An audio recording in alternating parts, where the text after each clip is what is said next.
Hello, আমি এসেছি আমাদের গায়ের ছোট্ট নদীতে। আর এখানে যে দুষ্টু ছেলের দল আছে তারা এই যে দেখেন জাল দিয়ে মাছ ধরছে। এটাকে বলা হচ্ছে ঠেলা জাল। এই যে সে ওই পাশ থেকে ঠেললো আর এই পাশ থেকে একজন ধরে তুলতেছে। দেখা যাক এখানে মাছ ওঠে কিনা। দেখি দেখি দেখি দেখি দেখি উঠছে, মাছ উঠছে। দেখি, বোঝা যাচ্ছে যে মাছ উঠছে। এখন কতগুলো উঠছে জানি না। দেখি দেখি দেখি কোন মাছ এগুলা? সব পুঁটি মাছ। সব পুঁটি মাছ। পুঁটি আছে, তারপর হচ্ছে বাঁশপাতারি। আচ্ছা আচ্ছা আচ্ছা, যাক তোমাদের তো এইভাবে বেশ কয়েকটাতে উঠলে তরকারি মাছ হয়ে যাবে। হ্যাঁ, দেখি তোমাদের মাছগুলো দেখি, মাছগুলো দেখাও তো।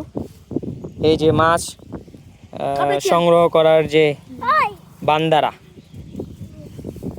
দেখি দেখাও তো কতগুলা আছে। সবগুলা ইয়ে করে দেখো। বাহ, তরকারি মাছ হয়ে গেছে।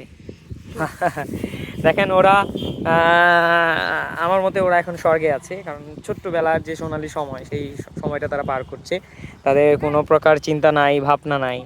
তারা মনের সুখে নদীতে, এই ছোট্ট নদীতে মাছ ধরছে।